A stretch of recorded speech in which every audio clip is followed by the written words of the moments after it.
Sinihat. Dari balik baju putihnya, Tabib Yu mengeluarkan benda menyerupa alat tulis berbahan kayu. Di ujungnya terdapat bulu menyerupa kuas. Tabib Yu meletakkan alat tulis itu di atas kertas dan batu tinta.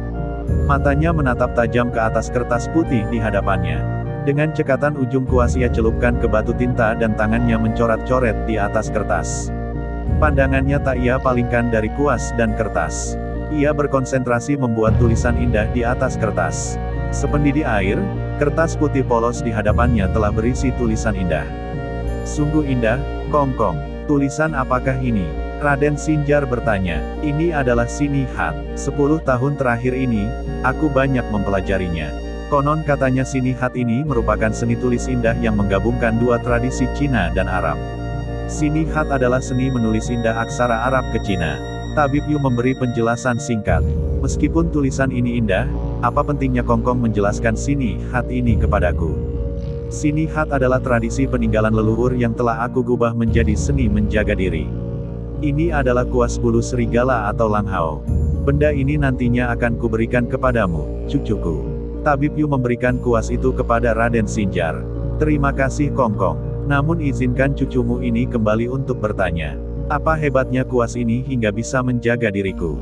Aku telah menciptakan jurus seni menjaga diri dengan kuas ini. Saat ini juga aku akan turunkan kepadamu. Tabib Yu segera melompat berdiri dan berjalan keluar rumah. Tepat di tanah lapang di samping rumah, Tabib Yu berhenti melangkah. Ia kemudian mengangkat langhao ke atas hingga sejajar dengan matanya. Perhatikan gerakanku ini. Jurus pertama ku beri nama melukis alas. Ciri jurus ini adalah melukis bumi. Lihatlah jurus pertama ini. Hiat. Tabib Yu memberi petunjuk dengan gerakan. Tangan kanannya yang memegang langhao mencoret-coret angin di hadapannya. Sekilas gerakan itu seperti gerakan yang tidak beraturan. Tetapi setelah mengulangi jurus itu untuk kedua kali, Raden Sinjar dapat menangkap adanya sebuah pola teratur yang dihasilkan langhao itu. Angin berciutan ketika tangan sepuh Tabib Yu bergerak cepat melukis alas. Inti gerakan melukis alas lebih banyak tertuju ke tanah. Selanjutnya Tabib Yu mengubah gerakannya. Langhao di tangannya ia angkat sejajar kepala kemudian ditusukkannya ke arah tanah. Namun belum sempat mengenai tanah di hadapannya, tangannya ia belokkan ke atas membentuk gerakan melengkung. Langhao terus menusuk ke atas hingga Tabib Yu yang memainkan jurus itu menghentakkan kakinya melompat setinggi tombak. Ini adalah jurus kedua, melukis langit. Inti dari jurus ini adalah bertumpu kepada gerakan menusuk. Kau perhatikanlah baik-baik gerakan dasarnya. Raden Sinjar mengawasi Kongkongnya memainkan jurus aneh bersenjata langhao itu. Matanya tak berkedip menyaksikan gerakan yang seumur hidup baru dilihatnya itu. Dasar gerak silat itu berbeda jauh dengan gerak silat yang ia pelajari dari Putri Cala. Gerakan Tabib Yu terlihat kaku dan bertenaga. Aku sudah paham gerak dasarnya Kongkong. Mohon dilanjutkan ke jurus berikutnya. Raden Sinjar tertawa senang. Jurus kedua telah ia pahami dasar geraknya. Tabib Yu segera menghentikan gerakan jurus kedua. Ia kemudian berdiam diri memandang ke depan. Langhao ia sandarkan di depan dada, kakinya maju selangkah. Jurus ketiga adalah melukis Amurkana. Bentuklah sketsa gambar naga di udara. Khayalkan sosok naga dalam kepalamu seperti apa. Himpun nafasmu di pusar dan hempaskan semuanya ke langhao.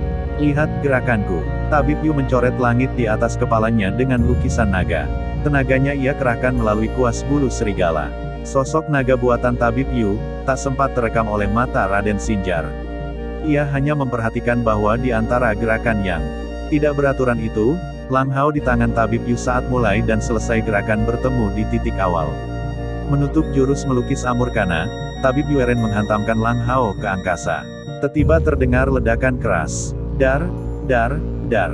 Suara menyerupa geledek terdengar keras di pagi menjelang siang itu.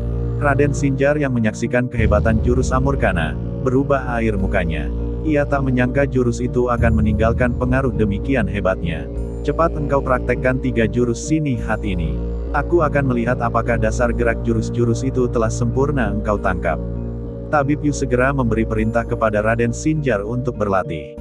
Baik, Kongkong. Pinjamkan langhao itu kepadaku. Raden Sinjar segera menerima langhao dari tangan Tabib Yu. Dengan cekatan ia mulai mempraktekkan jurus pertama melukis alas. Langhao di tangannya bergerak tak beraturan ke bawah. Terkadang menusuk, dan terkadang mencongkel. Meskipun terlihat tak beraturan, Tetapi Langhao di tangan Raden Sinjar membuat gerakan inti di bagian bumi sebagaimana petunjuk dari Tabib Yu. Mengakhiri jurus pertama, Raden Sinjar melompat ke atas dan membuat gerakan menggampar bumi. Gerakan ini tidak ada dalam contoh yang diajarkan oleh Tabib Yu Eren. Haiya, engkau memang cerdas cucuku. Dalam sekali lihat engkau telah berhasil mengembangkan jurus melukis alas.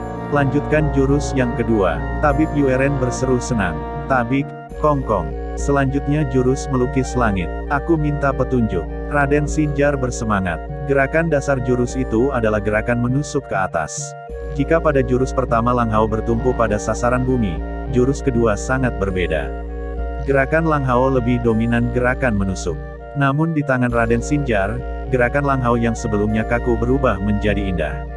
Tubuhnya meliuk seperti orang menari sedangkan tangannya mencoret-coret angin di hadapannya.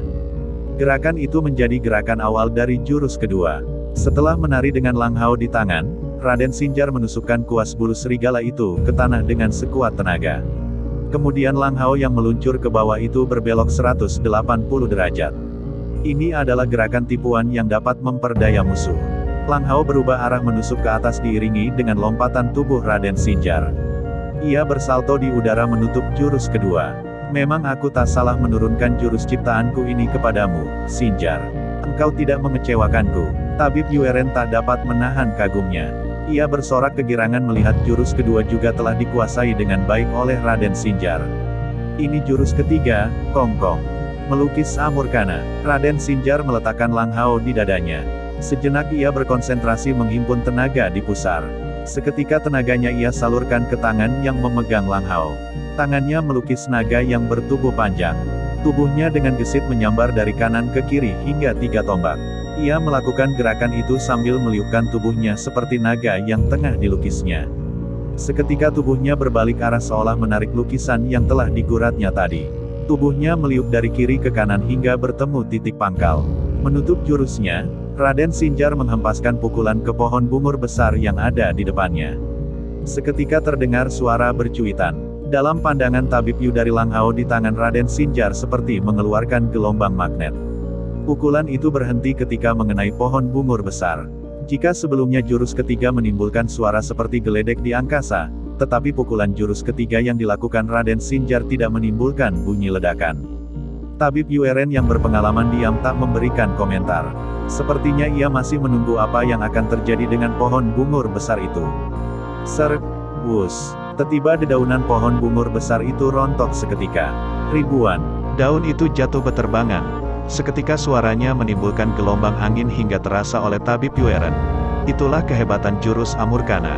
Hebat engkau cucuku. Pribadimu memang lembut, jurus melukis Amurkana yang keras bahkan berubah menjadi lembut di tanganmu. Jika engkau menyempurnakan 3 jurus ini, maka legalah hatiku untuk melepasmu.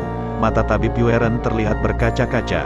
Ia tiba-tiba diserang rasa haru menyaksikan kecerdasan Raden Sinjar, namun belum sempat membalas pujian Tabib Yu. Tiba-tiba Raden Sinjar menyaksikan orang tua itu terhuyung ke depan. Beruntung dengan sigap, Raden Sinjar berhasil menangkap tubuhnya hingga urung jatuh terjerembab ke tanah.